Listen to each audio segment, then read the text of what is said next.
car taken, pretty much.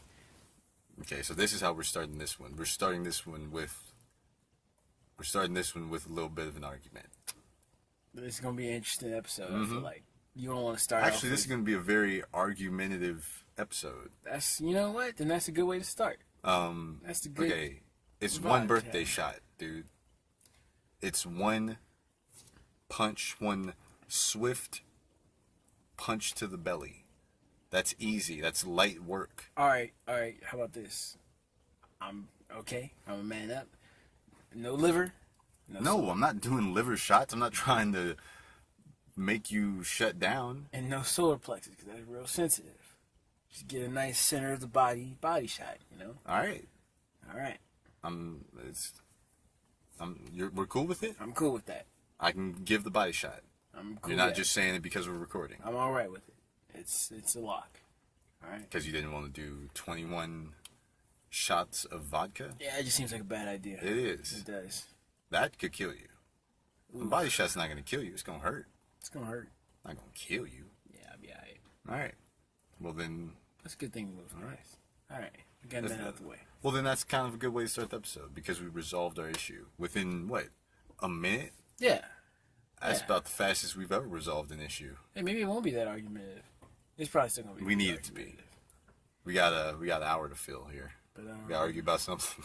Got any life updates? Welcome in, guys. Oh, yeah, welcome. Welcome to our Didn't see you there. This is becoming our regular spot now. Pretty much. This is becoming our regular spot in the car. You like the energies in here? I do.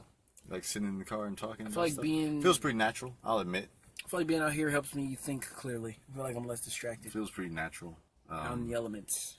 This is normally where I have ghetto elements. pretty deep conversations with people.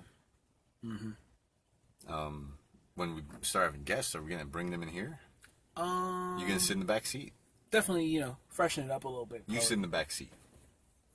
They sit in the front. That can work. I sit in the front. We're probably going to need a microphone rig so that everyone's heard equally. Yeah. Because then that's not going to work out right. Well, we could put it here. That's... Yeah.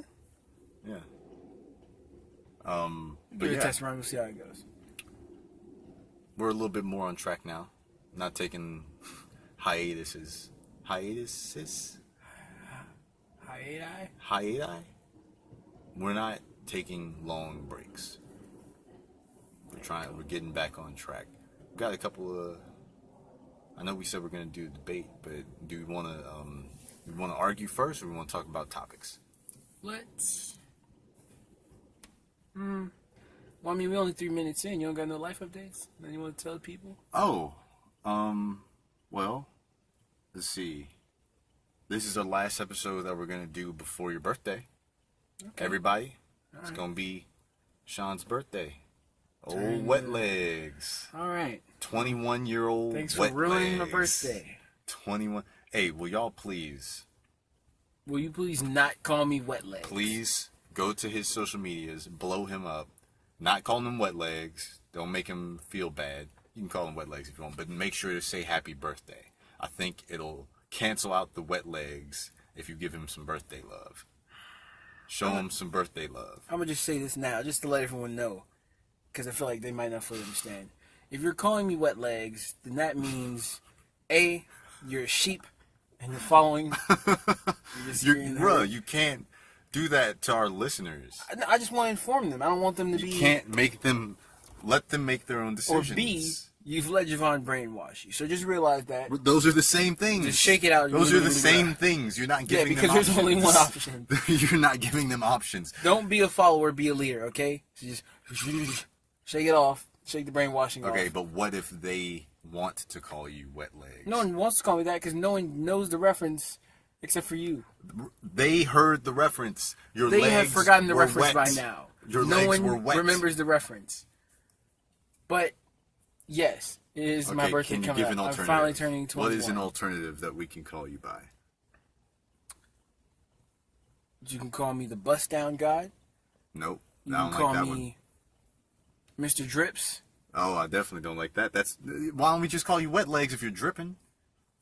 Because it implies that I'm dripping with the sauce. that I'm dripping. But no one in the specified what your legs were wet with. It just sounds like a You pee could on have- myself. It sounds like a pee on myself when you call me Can wet we call legs. you Okay? sauce legs? No. You don't want your legs mentioned. I don't want the legs being mentioned. You throw in Why? legs, you immediately like, why are they being specific on the legs? What's significant about moisture and his legs? Did he pee on his legs? He peed on his legs. That's didn't why you don't like it. he? All right? That's why you don't like it. So- I understand now.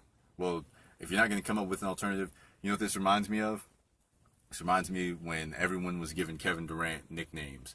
I'm sure my OKC fans will remember there was a point when Kevin Durant had nicknames, and he came out openly and said, I don't like any of the nicknames that everyone's giving me.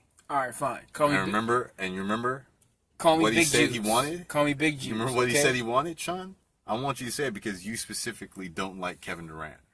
So I want you to say, what did he, when they asked him, oh, what would you prefer the nickname He be? preferred to be going by the name The Usher. Yep. And what did you say when he said that? That's stupid. That is really stupid. And to which made you decide, no, if I'm going to call you a nickname, I'm going to call you one of the ones that we came up with, right? Like the Slim Reaper. The cupcake. That was a good one. The cupcake. So now you're in that position. I proposed the name. Call me Big Juice, okay? Nah, man, that sounds like Call me Big Big Juice. Juice. No, it doesn't. You're saying Jews with like The a first Z. time you said it sounded like you Big said Juice. Jews. Big Juice. Okay? Big Juice. Okay, if it gets over with them, Everyone, give it a trial run. put a poll. I'll put a poll on my Twitter. Put a poll. Give it We'll a trial see. run. Don't vote for wet legs. Just put wet legs, Big Juice. Parentheses Jews. I'll even list the third option. I hate this one. Big Floppa, okay? We're going back to you'd rather go I'd big- prefer you that hate over wet legs. that much. Okay? Guys, I called him Big Flopper so long ago, and it hurt his feelings so bad, mainly because I got it over with everybody. Not everyone, alright? Okay, the people who mattered most. Kind of, alright? Got it over with our grandma. That was the main one. The moment she said it, it was final. It was in stone. The moment your grandma calls you a nickname, that's your nickname. She called you Big Flopper. But we're 7 Maybe minutes in. I This can is get not her- what I wanted okay. to do. These are not the life If I can updates that I get- wanted to do. Because her birthday's coming up as well. If I can get her to call you Wet Legs, can I call you Wet Legs? No. now? If she calls me wet legs, I'm off the podcast. I'm done. Oh my God. We're out. Okay, we'll set the poll. We'll see. We're setting the poll. You Now, put the poll in there. Put Wet Legs, Big Juice. Just leave Big Flopper out of it. We don't have to bring that back. try and give more options just to lessen the You chances just that they're don't going to call me wet legs. Don't do that. If you're gonna create a new option, it has to be a new one. All right. All right. I really hope Big Juice gets over it. It's kind of But cool. in any Kinda enjoying case, guys, whether you call him Wet Legs or whatever, his birthday is coming up. Show him love, please. He needs it. He's turning 21. That's a great thing. that. I mean, I don't know anymore. Feels like it's just me getting punched and being called wet legs. I'm gonna call you Wet Legs while I punch you. You ready, wet legs? All right. So what are we starting with? All right. I just picked this one out because I don't even know how I feel about it. Now, I pulled up the article, but I've actually read this, so I don't even have to read from it. I can just explain it to you. So there's this dude. It doesn't list what dating app that he was using to do this, but and I don't have the. You know, I'll keep this article here because I need the exact headline. numbers. Read the headline. Okay. Man who allegedly used online dates for free meals faces 10 felonies. Now I'll explain in case you haven't put this together. Oh yeah, that's right. So, if you just to point out how much he scammed these women out of in free food, it'd be $115,000 worth of free food. Now, Wow. it would be common. It would be common for you to be like, oh yeah, I go on dates just so I can sleep with various women. I don't like to be tied down. No, he's using an online dating app. He's not worried about smashing. He wants that free food. But I'm sure he also.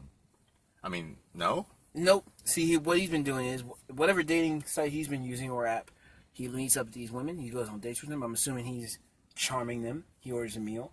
They enjoy the meal together. he says he's going to come back, and he dips. He dine and dashes on these women. I almost used some false language there. You'll have to excuse me. He's dine and dashing on all these women. He's been doing this since what year did I say that was? Between May of 2016 and April 2018. And it was how much money? $115,000. That's not that long. How did he do that? He must be going on dates every day. Well, no, but he also must be going to like really high-end restaurants. That's what I would do. He's going to really high-end restaurants. Where is he finding them? Like, if I'll be honest with you, he's probably a good-looking dude too. That's why they're all going on dates. I'll be honest. If I knew that they were that willing to pay for my food, I'd do it too. Oh, I'd do it too. Come on, man. Like, I can't do that to somebody. Because one, I wouldn't even go to high-end places. They most likely have my real name. I wouldn't even go to high-end places. Call me up and be like, hey. I'd go to Cane's. I'd be like, hey, okay, well, that's let's more go reason. to Cane's. They're not even going to be that mad. How are you going to be mad off paying for Cane's? Yeah, it's not like they didn't eat something and enjoy it. But yeah, if you're going to like, you're going to dinner parties, that's different. I wonder if he's like actually putting work into the date, talking to them, drawing up some, or is he just chowing down? Is he just chowing down? And to do that, normally with Tinder, it was Tinder, right? It doesn't list. Or let me take a second look. Well, with most dating apps, they they go by a certain parameter of distance. Like also, just to fill it in, within he's 10 45 miles, years within old. 50 miles, it goes by your distance. Who's around you? So his area, he must hit up every woman within like a 50-mile radius. And I'm thinking he must have been going to some of the same restaurants. Probably. So the staff was probably recognizing him. Like, that's probably how he got caught. And the thing is, the staff was like, I see this dude way too much. Like, I see him every day with a different person, and he never pays. Man, he's... Because you got to think, the he's girls... saving so much money. He would leave. He wouldn't come back. It'd be like an hour. They'd realize what he did. They'd ask for the check. Mm-hmm. The staff must have realized every night that was happening. And then they probably, smartened up to it. Because I'm wondering, how did he get caught? Because I have to imagine if he's using his real name on all these dates, someone's going to be like, hey, look, this dude named Pedro, his name is Pedro, yeah, left me Pedro. here. So what bill. exactly is the felony? Well, they said theft because, I don't fully understand it. Let me explain. Let me see this right here. He faces 7 counts of extortion, 2 counts of attempted extortion, and 1 count of grand theft, which are all felonies. Now, 2 misdemeanor counts for defrauding an innkeeper and petty theft. Now, he pled not guilty. I'm not too sure on exactly what the charge is, but that does count as theft. Because he did eat. So it is for that, though. And it's because, I don't know what the word... It's for the dates. 8 of the women paid bail. Only 8 of them. I mean, not paid bail. Paid for the meal. So I guess those he's not charged for. If someone pays it, someone paid it. But, the rest of the women... Only 8 women paid for his meal? That's what it said. So it's only 8 women were paying for the meal and covering the check.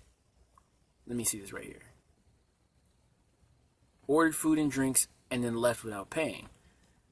But, yeah, look. 8 of the women went to dinner with, allegedly paid the bill, and the restaurant covered the check in 2 other instances. So they don't list what happens in the other instances. But he defrauded more than $950 from the women. I don't know what defrauding means. I'll be 100% honest with you. Wow. And then, I gotta be honest, I kind of feel for him. Because... I don't. Now, it does say, what does that say, 13 years? Oh yeah, he can face up to 13 years in state prison. Yeah, that's what I'm saying. That's not worth that. But, if I read that correctly, all those, it listed his misdemeanors and all those different things. Some of those aren't about the dates. I'm pretty sure. Yeah, because the theft, that's a separate thing. Maybe that's why. He knows he has all these things out, so he's like, I can't buy these things. Well, they're going to catch me. Good luck in the What slammer, if these Pedro. women buy these things for me? At least you did get $100,000 worth of meals. That's Yeah, living. you probably That's should have been living. saving up some money That's while that's living. happening. You're not buying your food. Good luck. It's going to be a toughie. Now, let me just move on to this very next thing that I have right here. Because with football being back, do the football, the Madden. Dun dun dun. Oh, the Madden? Yeah. Oh, you messed me up. What's the Madden? You know, I'm sorry, the ESPN. Monday Night Football? Monday Night Football. That's what I was going to do at first. Why'd you mess fucked me up, up? all right? I don't want to do it now. I feel stupid. Dun dun dun dun. Dun dun dun dun dun. You're not. Just start it. Alright. I just want to see if you'd actually do it. I knew you were going to feel pretty stupid regardless. Now, let me just... Oh yeah, that's right. I have two questions technically, but we'll just go with one. All these teams, right? Now, last time we made our picks for the season. $20 on the line. $20 on the line, reminding everybody. We went through, we realized we don't know too much about a good amount of teams. So with that, know the teams we do know, the teams we don't know. What team do you think will surprise you the most this year? What team do you think will really blow what you expected them to do out of the water? I think there's only one team that can, and it's the Browns. The Browns? Yeah. I think it's the Browns. I think they have a low-key, decently talented team. Everyone looks at Baker Mayfield. That's the name of their new quarterback, right? I have Pretty sure not it's heard Baker. of this man. Everyone looks at Baker Mayfield. He's like the sexy name to follow, but the receiving core looks decent. If what's his name, Josh Gordon? It's Josh Gordon, the guy who was suspended, marijuana possession and all that. I think so. I think he'll be back, and when he was there, he's really good. He never got a chance to get going. Yeah. His growth got stunted because he got suspended so early in his career for a long time. Yeah. But the receivers are pretty good. I think the defense is surprisingly really good. So they'll probably win I can see them winning 4 to 6 games, which 4 to 6 is a surprise for the Browns. I can see them winning 4 to 6 games. Could you see 8? Nah, I can't see 8. So, man, I gotta say, I don't think so. If Baker Mayfield is who I think you're talking about and who I think I've seen, I'm not too impressed. Josh Gordon, if that's his name, he's all right. He's all right. I don't know anything about the defense, so I won't speak on that. Not too impressed on Baker Mayfield, and I don't know, other than Josh Gordon, how the receiving core is looking, but don't think so. If I see a team surprising me, I think that team is going to be the Rams. I think the Rams are going to do even better than I predict they're going to do. Well, how which good are you sounds predicting dumb. them to do? I was thinking somewhere around. Well, that's why I asked you if you think the Browns can win 8 games, because originally I thought Rams, they're going somewhere around 8 games, maybe 8-8, somewhere around there. But now I'm thinking about it, I'm like, I can see the Rams getting off 10 dubs. Well, I don't think that's overachieving. I think you were just shooting low before. I mean, Rams still they're still not a completely built up team. They're in the same division as the 49ers, the Cardinals, and the Seahawks. Yeah. None of those teams are especially good. But the Rams wouldn't be they're especially good. They're not anything over the top. I'm just saying they don't have a completely stacked roster. That's not. I guess because the way you posed the question was, who's gonna blow your expectations out of the water? It's not really blowing the expectations out of the water. The Browns are. That's blowing expectations out of the water. They can't win a game normally. That's true. That is pretty true. And then, I'm gonna go ahead and ask you this secondary question. Let me see really quickly, just to make sure. Okay, now that's a good question because I was thinking about this, being that this team is one of the teams I hate the most. Can the Cowboys? How well do you think Cowboys do without Witten and Dez Bryant? Well, just for a fill-in, Witten's retired, right? And where's Dez Bryant? Bryant is holding out. He's holding in out. his words, until later on in the season. Yeah. Is he a free agent? I'm pretty sure he's a free agent. Yeah, he is. I think he's just trying to see who's going to pay the most money. Mm-hmm. Be crazy if he went to the So, Giants. how will you start off? Well, you know Pass it to you. You know my thoughts on Dak Prescott. I think he's clean. It's a good little QB, but I don't think he's all that. Right. Didn't realize they still had Ezekiel Elliott. That was kind of.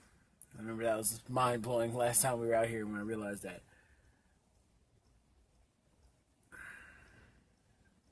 I think they'll be all right. I think they'll be so-so. I don't think... See, Witten versus Dez Bryant. Dez Bryant is the bigger piece that they've lost, in my opinion. So... But I think they can still make it work. Didn't you pick them to win the division? I can't recall. Pretty sure you did. Pretty sure you picked the Cowboys to win the division. I think I did pick the Cowboys. So, what are you... But, regretting your pick? Well, what I'm saying is, I don't think this hurts them too much. I may have worded that weird. Yeah, I don't you think are. losing Dez Bryant so make hurts a them definite too much. statement. I don't think that losing Dez Bryant and Jason Witten hurts them too much. I think the team should still be built enough without Dez Bryant to pull off a good run for the season. I think the duo that they had last time, Prescott and Elliott, tearing things up, doing what they do, should still work out pretty well. Defensively, I don't know too much about their defense, to be 100% honest. But it seemed to be a pretty good defense the last season, so a decent defense. I think it hurts them. I think it hurts them pretty bad. More than people might think. I know Dez is sometimes, doesn't... He's good, but sometimes he just doesn't produce the way the way you would expect someone who claims to be a superstar receiver in the league would. But he is always a focal point for the coach on the other side of the field. Mm-hmm. The coach, the staff on the other side of the field, the defensive coordinator of the other team always has to game plan around him. Definitely can't ignore him. You can't ignore him because he does have the ability to just light you up any given game. Any game, really. It doesn't really matter which team. He's liable to go off in any game. So you have to always make sure you've game planned around shutting him down, or at least keeping the damage that he's going to do reasonable. Mm-hmm. Mm-hmm. That's not going to be, an issue anymore. No one's going to have to worry about that. Witten was the most consistent player in that franchise forever. For a very long time. Between all the madness and the nonsense that has followed this team for the better part of 2 decades, Witten has been like the pillar of stability on that team for whoever was playing quarterback, whoever it was, and whatever struggles they were going through. The one thing that they could always hang their hat on, Witten's going to be there. Whether he's healthy or not, Witten's playing, and he's going to put up numbers. You could always count on it. He's not there anymore. The both of those things being gone, combined with the fact that as the Cowboys, they're just always going to be like the most media attention, most under the microscope team in the NFL. They're always going to have the most drama because their owner, Jerry Jones seems like a character out of the show, was it Dallas? No, not Dallas. Oh, Nashville? No, Dallas. Like the old rich Southern soap opera. I'm not sure I know that show. He seems like a character out of a soap opera. He's very dramatic. And he's very over the top, and I think he loves the fact that there's always attention on the Cowboys. So, with all that combined, I don't think it's gonna bode well for the Cowboys. Don't think it's gonna bode well. I feel like all I'm saying is that, because I do agree with you, but when, as of recent, was he still as big of a focal point, as big of a tool to the team, a weapon for the team, as of recent? I feel like not as much. Really, he had been, and it wasn't, like I said, Des Bryant was he was a focal point for the opposing coaches. Witten was he was the opposite of a focal point. He was just someone who you didn't have to look and check to see if he was there. He was always going to be there. He was a security blanket. I know people love to call tight ends security blankets, but Witten was a real security blanket. He was always there. Not to mention, he was more from the old school, where a tight end was like a run blocker first. He was a good run blocker who could also catch passes. He helped that running game. He was a good run blocker, and he always, up until the end, he wasn't huge numbers like most tight ends we see now. He wasn't Gronkowski, but he had reliable numbers with reliable blocking. He took stress off of both Dak and Zeke. He's not there now, so yeah, I think it will be. We'll see. I'm sure you hope. Yeah. I'm sure you hope it's bad for them. I am hoping, despite the fact that I bet on them. Forget the Cowboys. But now let's get into these fights. Let's get all up in these fights. Okay. Gaethje Vick. Man, that was pretty crazy, man. Do you remember who I picked? Vick. I picked Vick. I think a lot of people did. Which, man, if you didn't see it, spoiler alert. Those of us who picked Vick, we were wrong. We were wrong. Big time. We got to see a live television forced nap. That's what we got to see. I've never seen someone be put to bed that aggressively. Yeah, it was Vick's bedtime. He put him in bed. It's night-night. Do we have to call Justin Gaethje Jay Holiday now because he put Vick to bed? I think so. He told him he was too. He said, "I'm going to put you to bed."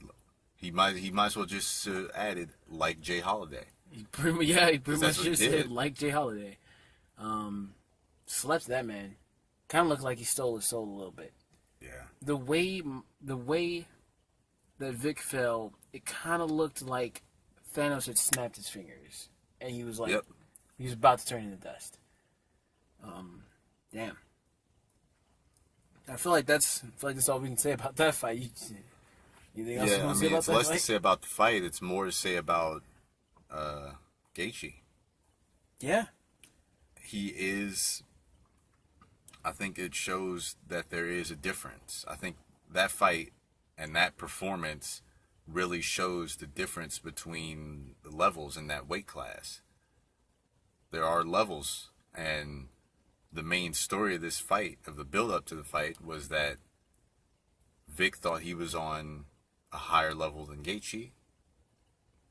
and that he was on a higher level that he had been promoted to be on, and deserved his shine, and he was going to earn it on Gaethje.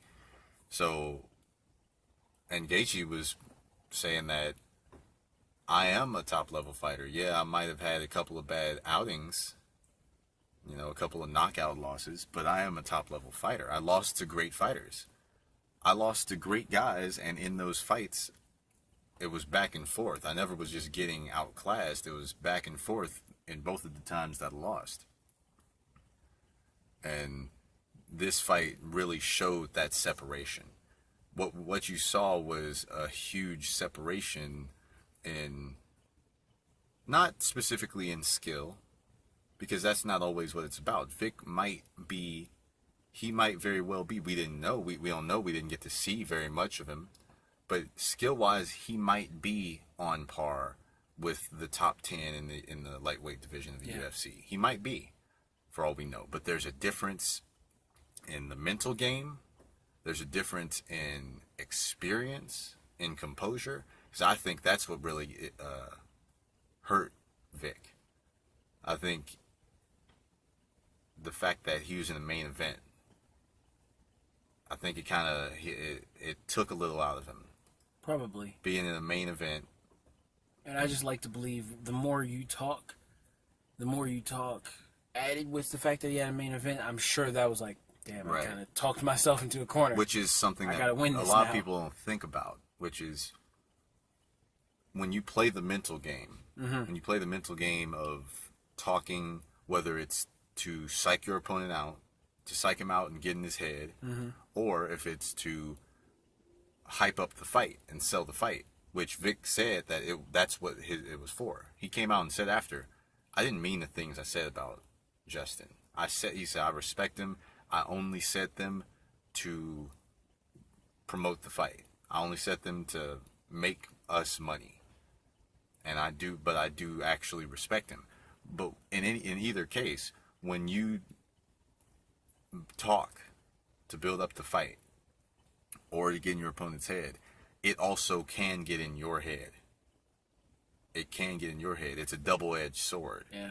You can psych yourself out, especially when it's your first main event and it's the other guy's third main event over the course of a year. He's been in main events, and in all of his main events, there was some build-up. There was some trash talk. He's kind of used to it at this point. So it wasn't new for Gaethje, and you could see all the way through the build-up, through the entrances, through the introductions. It wasn't new for Gaethje. Everything just looked like another day at the office for him, whereas for Vic, it did look a little bit new for him. Yeah. Being on a press conference, Vic had never been on a press conference. Having people listening to him, having people wanting to talk to him, wanting to do interviews with him, that was a lot different. It takes away from your training. It takes away from your meditating, from your visualizing. It takes away from all of it. So I think the big thing that hurt him, it might not be that he's skill-wise on a lower level than Gaethje, but he's definitely not at the main event, the top 10 pressure level yet. Because when you fight any of those guys, especially in the lightweight division, Kevin Lee, Anthony Pettis, Tony Ferguson, all of these guys, tough division. All of these guys, there's a certain pressure that comes with fighting them when you talk about any of them, because they've all paid their dues and they've scratched and clawed their way up to get there. You're talking about Anthony Pettis, you're talking about a former WEC and UFC lightweight champion. Talking about Tony Ferguson, you're talking about a former interim lightweight champion with a 10-fight win streak. Talking about, when you talk about Kevin Lee, you talk about a guy who fought for the interim belt and has put on one of the most vicious and violent performances in his last fight against Edson Barboza. There's a certain pressure just with fighting them. Even if it wasn't the main event, there's a pressure. But I think main event status, Gaethje, all the talk, it got to him. It messed him up.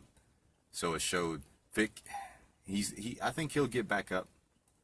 I think even though he got knocked out, it was he did gain more popularity, more relevance in the sport, in the division, and hopefully he comes back from it. It was a pretty nasty knockout, though. It was pretty nasty. He was out pretty bad. Don't come back too soon.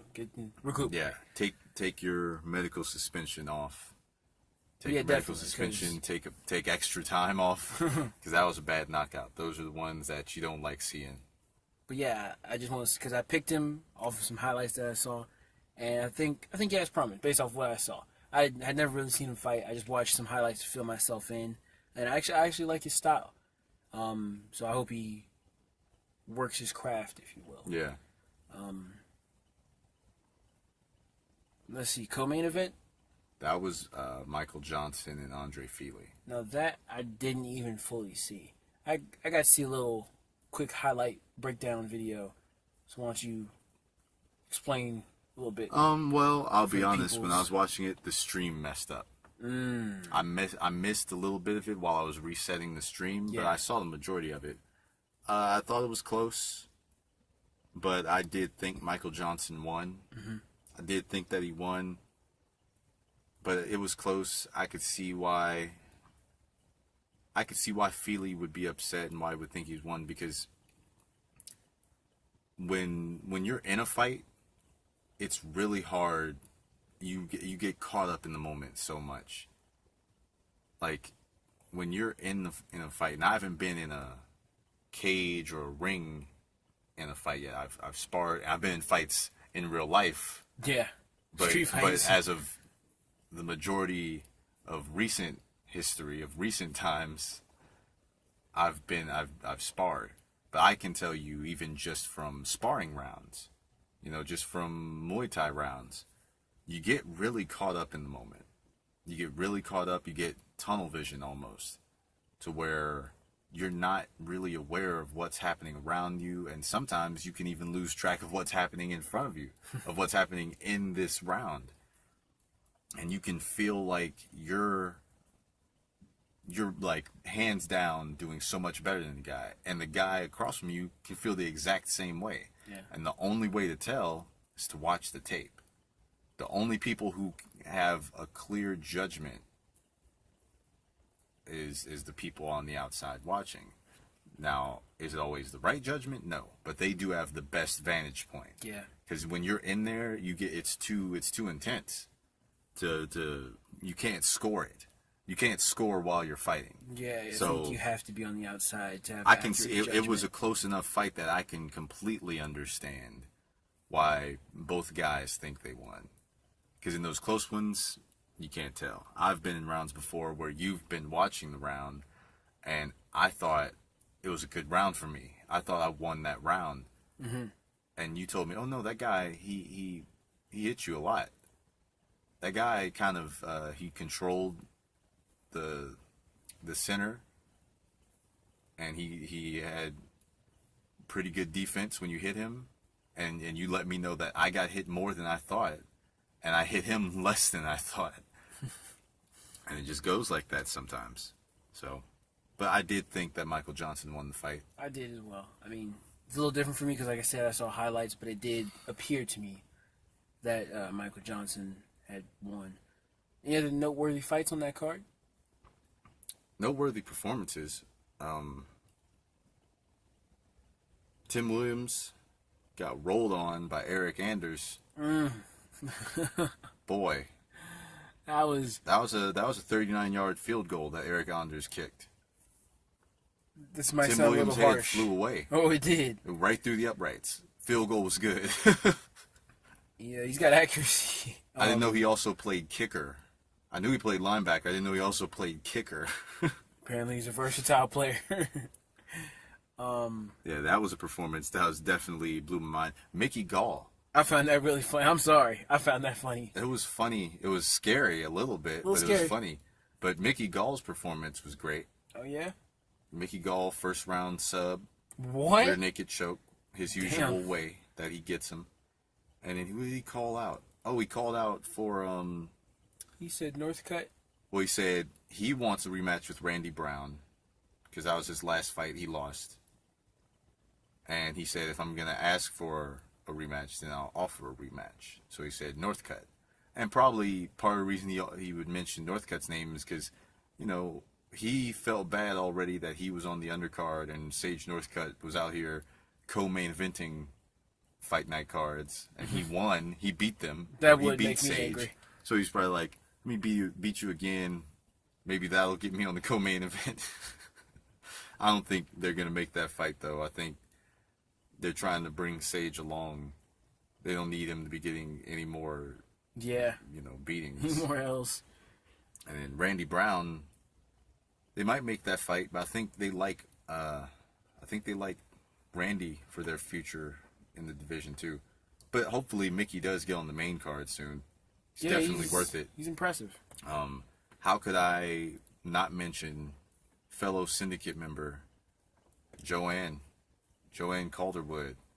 Boy, that was amazing. I've been a fan of Joanne for a while. Before she came to Syndicate, I was a fan of Joanne because I always liked her fighting style. She really, goes for it in there. I like to see people go for it. She really goes for it. But for her to get that triangle off the back and then shift it, adjust it to the armbar. Ooh, that's what she got. She got a triangle on her back. That's one of my favorite off of her back, and then submission transfers, if you will. Yeah, she switched it to an armbar, and she finished the girl with an armbar. And I'm pretty sure I didn't know that girl. I know the girl she was fighting, but I'm pretty sure she was a jiu-jitsu specialist. That was her thing, was jiu-jitsu. Wow. So coming in, I had the feeling that I picked Joanne to win, but I thought it was going to be, standing. I thought she was going to outclass her on the feet. She outclassed her on the ground. That was Joanne's first submission victory in her career. So, what weight big is ups. I think she's down to. Is she down to 25 or is she at bantamweight? I think she's at bantamweight. I think she's at 35. So that's hey. I don't know her, but good job, Joanne. Those are the notable performances that I can think of. I feel like I'm forgetting somebody, but those are the notable ones. I'm gonna have to look that up now because I love that transition, mostly because you've done that to me multiple times, and also visually, whenever I've seen it, it normally looks pretty beautiful. It's normally done either smoothly or done while someone wasn't paying attention and they get armbarred, and they kind of look like they deserve it for not noticing the transition. Now, time for the debate. Okay. I forgot about it. Completely forgot about it. I knew you probably would. Was that the strategy to throw me off? It actually wasn't, but I thought we were going to start it earlier. All right. So this was something that we almost debated in our regular everyday lives, but we saved it for you guys. Now, we're not going to talk about the video, are we? Let's do the debate. That. Yeah, let's just get to the debate. So, best active quarterback. Best active quarterback right now. That's the debate? That was the debate. I don't remember that. That's what we said. That's not what I said. That's what we were saying. No. Best quarterback right now. No. That's not what we were saying. That's what we were talking about. All right. And I, for one... I'll just give in because I feel like either way... It's not really how debates work, but I'll make my case for whatever it's worth. I say Tom Brady, as much as I despise the Patriots, best active quarterback, because I'm a logical man. Now... That doesn't sound very logical to me. Originally, what you said was that Aaron Rodgers is the better active quarterback. This was the argument. Apparently, you were arguing something you didn't believe in, or something. Oh, no. I still believe in that. I don't think you can sit there with a smug look on your face and say, Tom Brady is the best quarterback in the NFL because I'm a logical man. No, you're not a logical man. Oh, I am a logical man. That specifically makes you not logical. Now, see, originally, this is why we realized this was going to be a debate. I was going to go off of rings. But we won't go off of that. We won't go off of that and understand why. It makes perfect sense. But we'll go off of this. You got lucky. You got lucky that part, I killed you on it before we were recording. So you would have brought up rings. Let's go off this. Let me paint this picture for you. Both, I'd say neither Tom Brady, if you ask me, neither Tom Brady or Aaron Rodgers have had the best receiver in the league. Neither of them have had the best receiver in the league. Now, Tom Brady, yes, he has Gronk, who's basically always there. He's going to get the ball one way or another. But throughout there, he just has one guy who is all right, you know. He has two guys who are all right. Aaron Rodgers, we've had, I'm sorry, I'm losing his, Jordy Nelson. We've had, can't think of his damn name. Greg Jennings. We've had, who else? I'm forgetting the peoples here. Point is, he hasn't even had a Gronk on his team, okay? But who's made the most of their receiving core regardless? Tom Brady. Which one of these two men, Tom Brady, Aaron Rodgers, you made the case, Aaron Rodgers, I was going off of sacks, because I feel like as a quarterback, that's a very important stat. Tom Brady, I'm not sure I've even ever seen that man be touched. I'm not sure I've ever seen him be touched. Aaron Rodgers, I could say the same. It's pretty hard to get to him with a trash O-line. But, has he? He has. Tom, if you look at the stats, I'm sure I could pull this up for you right now, but I'm not going to, just because the Wi-Fi connection is poor. Tom Brady gets touched less. Tom Brady completes more passes, right? Tom Brady also plays more downs.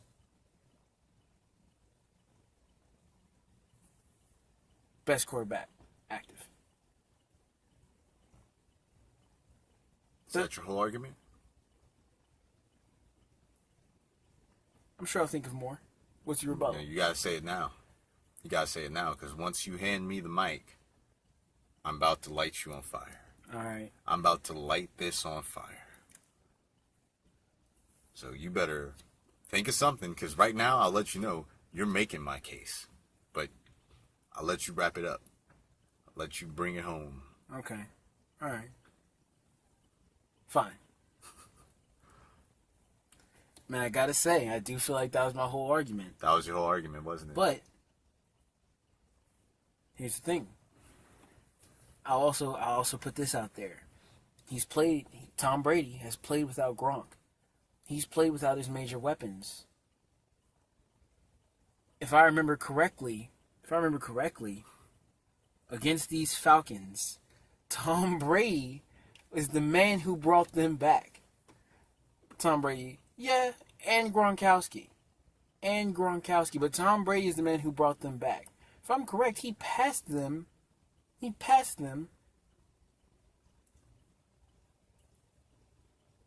a dub. He passed his way down the field into a dub. We give credit to the defense, obviously, but he passed that team into a dub. Into a ring. If I could pull up, I would, just to help my stats. The passer rating. Tom Brady's is higher than Aaron Rodgers. I would be willing to bet you on that. Well then. I think I will leave my argument. Well then. Let's see. Where should I start? I gotta heat up the iron. Go ahead. The branding iron. I'm about to brand you. You know what I'm gonna brand you with? Aaron Rodgers. I'm about to stamp Aaron Rodgers on you. That's a little weird. For one, I can't believe that you're taking this side of the argument. You hate Tom Brady. Or at least you claim to. It's more of I hate the Patriots. Alright. So first, I'm gonna pick apart everything you're saying about Tom. Now, I actually respect Tom Brady. So this is a very interesting debate. Because you don't like him as much as I do. I like Tom. I think he's good. And I think that he is the second best quarterback in the NFL. Okay. He had been the first for a long time. But now he's the second. Everything you say is pretty true. But it's a little bit wrong. In perspective. See, go ahead and enlighten me, why don't you? What you said that Tom has done, he has done all those things. You're absolutely right. He has come back from huge deficits. He does play a very good game, a very safe game that has allowed him to play now into his 40s. He does have a great career percentage as a passer. All of those things are true. But where you're wrong is in comparing them to Aaron Rodgers, because that's not apples to apples. That's apples to oranges, because they have completely different situations, not styles, situations. Tom Brady was gifted this spot on this team with this coach. This coach has built this whole system around who? Who's the one constant for the last 20 years, basically, the last 2 decades of a dynasty on this Patriots team is Tom. Everything that has been put in place, everyone that has been brought in, has been to help Tom. So when you say that he doesn't have help, he might not have help in the way that we think conventionally of quarterbacks having help. A receiver, a running back, an O-line, a tight end. He might not have help in those ways. He has help in the way that matters most, because he has an entire front office behind him. The entire front office is, who are we bringing in this year to help Tom, to help this system? Is it going to be a defense this year? Is it going to be a running back? Is it going to be an offensive lineman? It's whoever Bill thinks it is. And Bill is the real reason the Patriots have had this success. It is Tom. Bill needs Tom, but Tom definitely wouldn't be Tom without Bill. Because all I have to say is, if you put Tom Brady on this Packers team, if this season, right now, the Packers traded Aaron Rodgers for Tom Brady, and you put Tom Brady on this Packers team, I don't know if they win 8 games. I honestly don't. I don't think they do. Why? Because Aaron Rodgers wins in spite of his team. Tom Brady wins with his team. Gronk makes huge plays, unguardable. O-line has been consistently the best O-line for the last 10 years. Never a bad defense.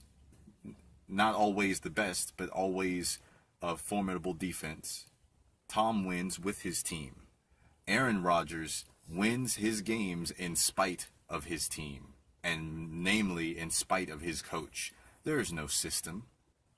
You know what the system is? Give Aaron the ball and watch him make the play of a lifetime to win us the game. That's the system. Mike McCarthy is not drawing up fantastic plays.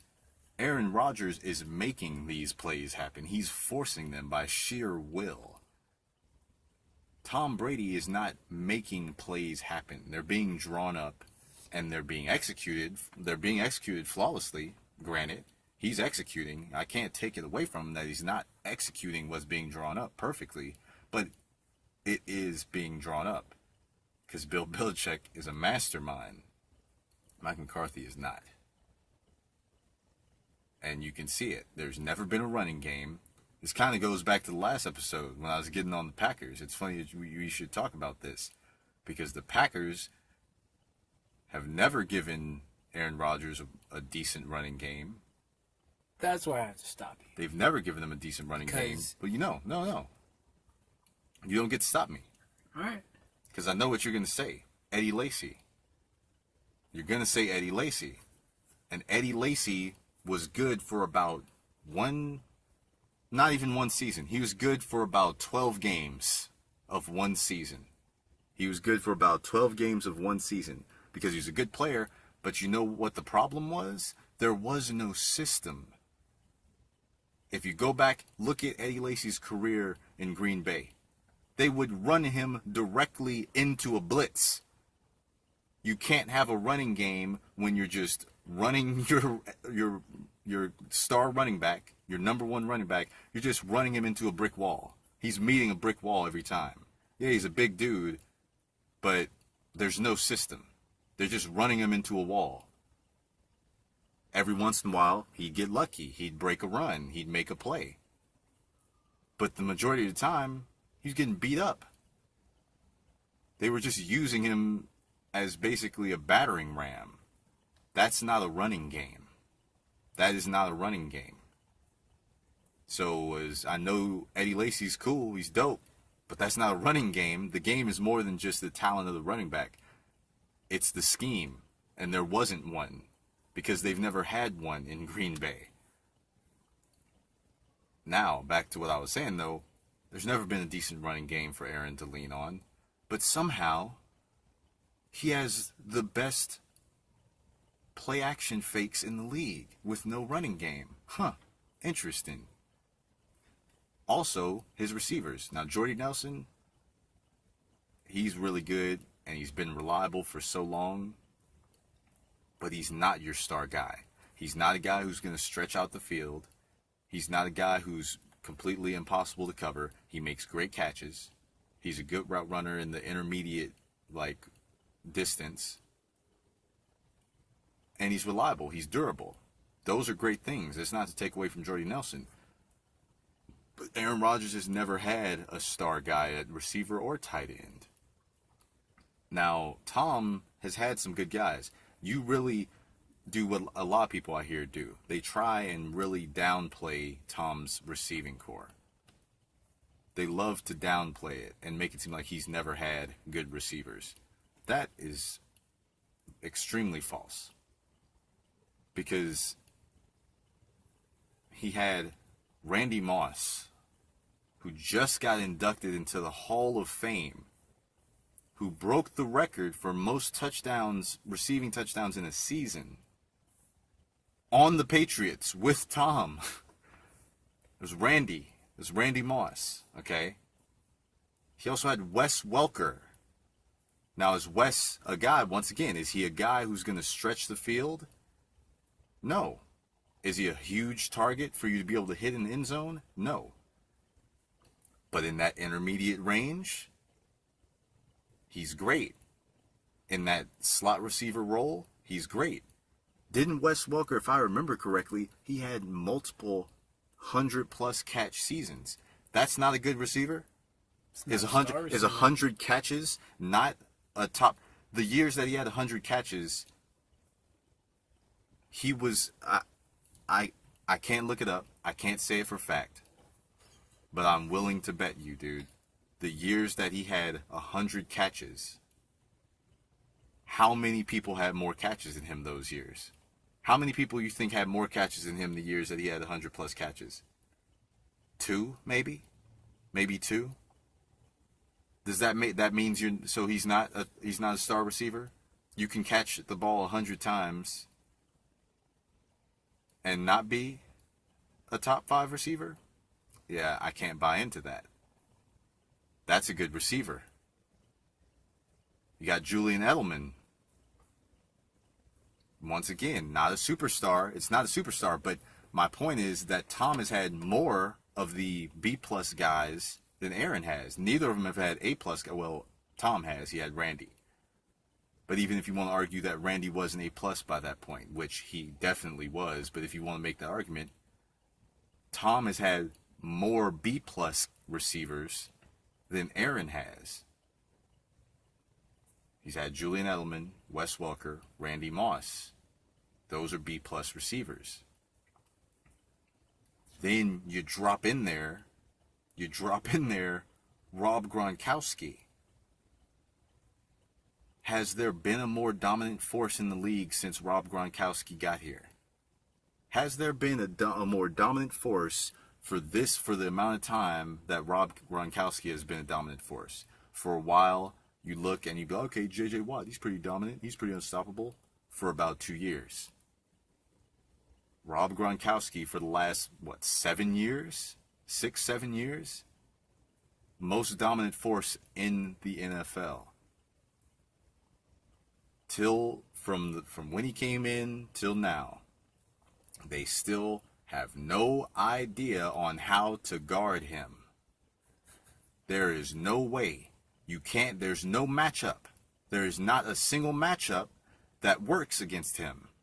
They try corners, they try linebackers, they try safeties. None of them work. Then they try special safeties who are big as linebackers, but athletic as corners. Those don't work. None of them work. None of the matchups work. Gronkowski has burned every defense that he's stepped foot across. That's not just A+, that's A++. If you've ever played Dragon Ball Z video games, that's S.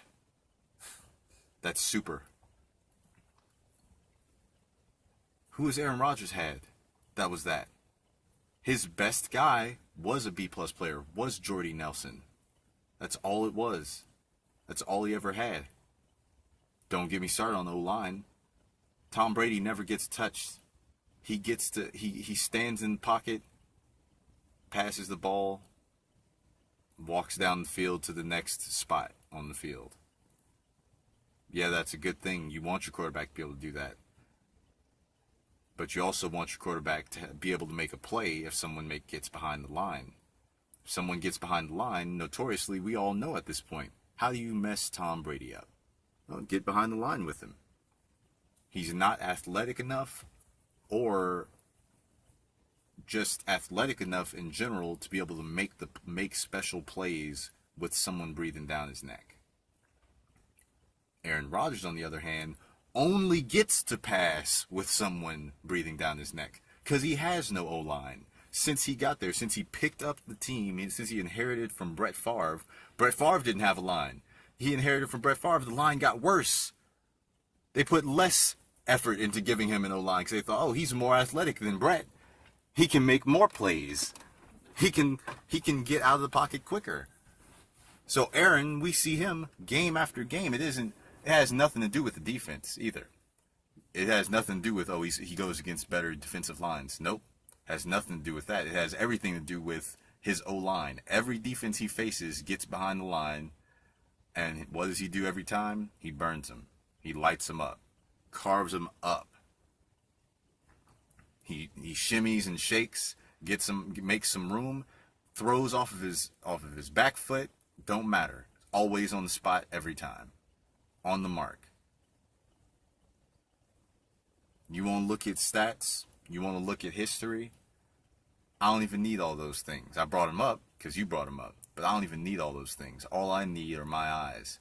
You look at what Aaron Rodgers does, you look at what Tom Brady does. Tom Brady cannot do what Aaron Rodgers does. Can't do it. He's a great quarterback, but he can't do what Aaron does. He simply cannot. And it's not because he's 40.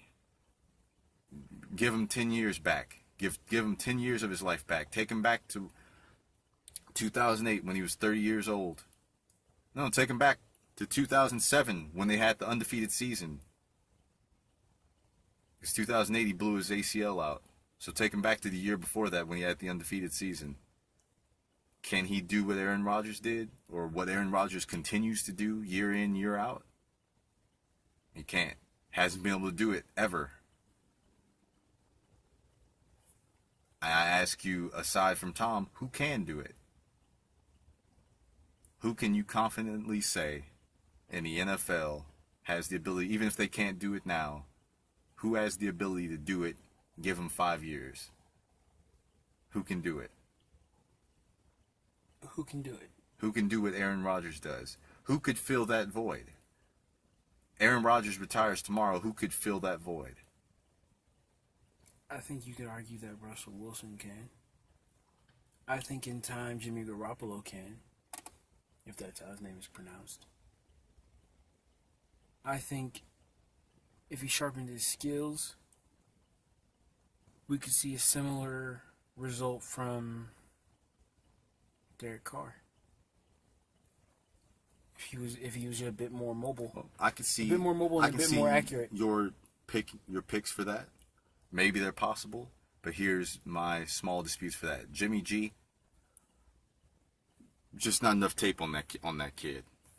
He's good, but we haven't seen him in enough situations for a long enough time in a system. Mm-hmm. I can't even bring him into the argument. Russell Wilson, love Russell Wilson. Think he's great. Think he's very similar to Aaron, so I agree with you. However, he's in a similar situation right now in Seattle. Now, why is it that we don't look at Seattle Seahawks the way that we look at the Packers every year? Well, because he showed us that he kind of lost everything. He doesn't have great receivers. Doesn't have a great defense anymore. It's a good defense. It's an above average defense, but it's not great. Lost his running game because Lynch is out. Actually, he has Eddie Lacy lining up behind him now. And what have we seen? Oh, his O-line also. That's the other thing. His O-line dissipated. So, what have we seen? Well, Russell Wilson in the beginning looked amazing, and he still is a good quarterback. But him without a running game, so without Lynch, without huge receivers, without a great defense, doesn't look the same, does he? He has not put up the same numbers. He hasn't stayed consistent with his success the way Aaron Rodgers has. Aaron Rodgers has played so well, you've never even considered how bad the team around him was. You always considered that the Packers were a contender for the championship. That's how it's always been. Pretty much since they won the Super Bowl, the Packers have always been a contender for a Super Bowl. And you never thought about it because he just played so well. They won so many games. You never questioned the team around him. Russell Wilson, you have questioned, you have paid attention to the team around him because he looks different now. He can't play the same as he did before. So maybe he can. Maybe in a few years he'll adjust to not having an O-line, not having a running game, and he'll become that Aaron Rodgers figure. But as of right now, I don't think he can. Then you said Derek Carr. Derek Carr is good, less mobile than the first two guys, than Aaron and Russell. But the question mark for Derek is his durability. Can he play that style of game and be healthy and be accurate? Because his problem is he's not as good of a passer as Russell or Aaron is. Well, I did mention that. I said he needs to work on his accuracy. He's not as good of a passer, and he's the youngest out of all three of them, and he's spent probably the most time, since coming into the league, he's probably spent the most time off the field. Russell has done a good job of remaining healthy. Aaron does a pretty good job of remaining healthy, even though he takes some nasty hits sometimes because he has to run out and try and make a play. He does a good job of remaining healthy. Derek has spent a lot of time off the field, hurt. Could he fill that void? Maybe he could, but could he do it for a full season? Could he do it season after season without getting hurt, without missing time? I don't think he could. So, with all that being said, I could say more. I don't think I really need to. I think we both know Aaron Rodgers is the best quarterback in the NFL right now. At least as of today. Who knows what could happen this season?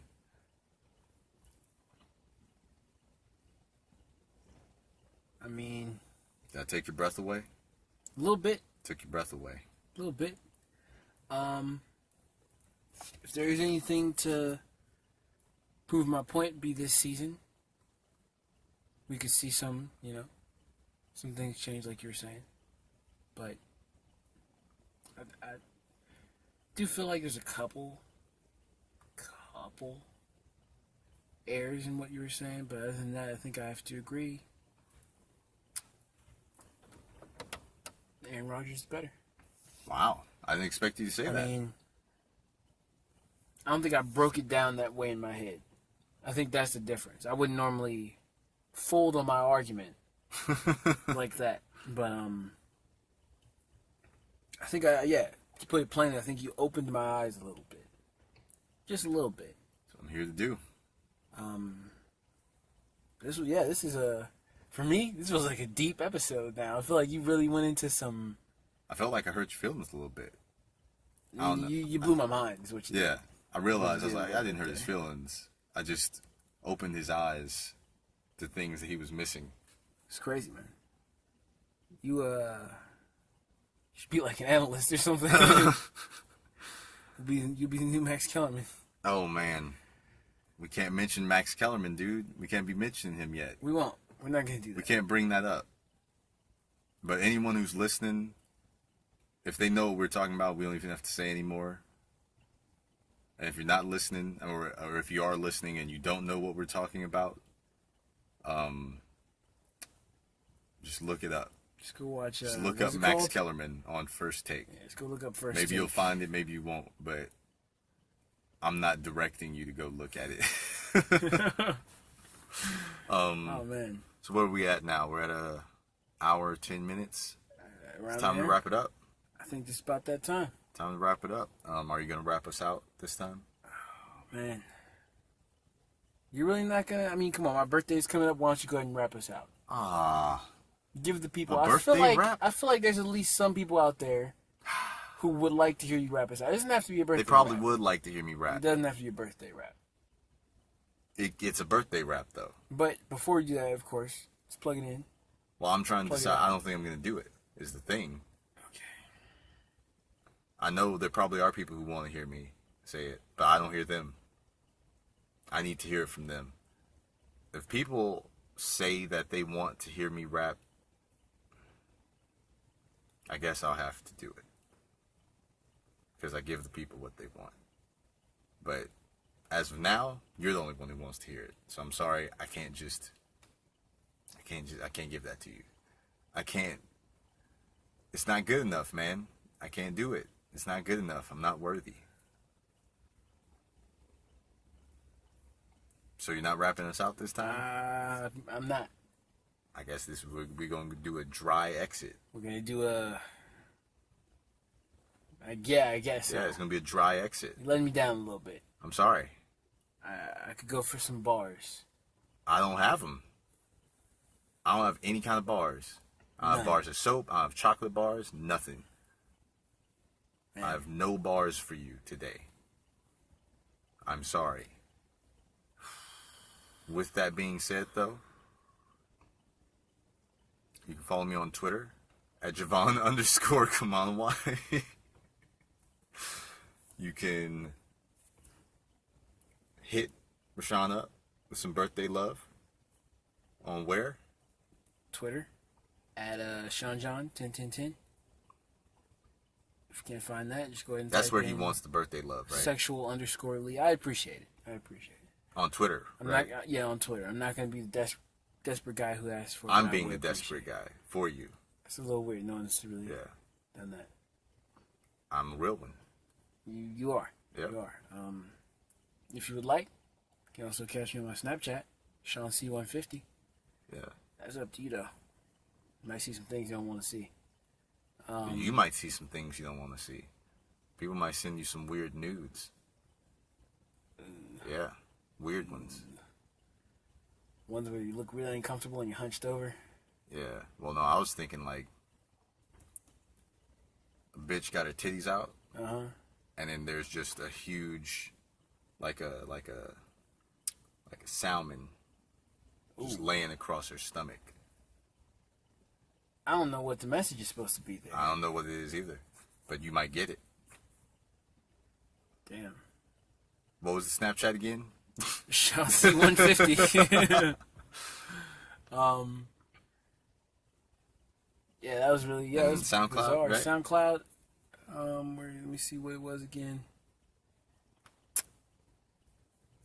I can't recall, so you can't remember your SoundCloud? Isn't it Black Cash? Oh, thank you. Oh my God.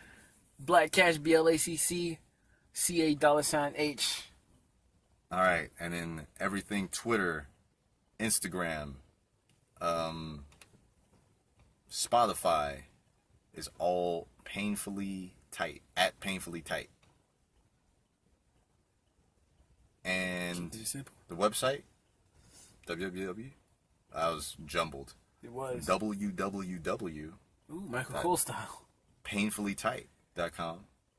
And yeah, a bunch of other places too that I can't remember because we're a lot of places now. But it's all painfully tight. With that being said, thanks for listening, guys. Peace out. Talk to you soon. Have a good one.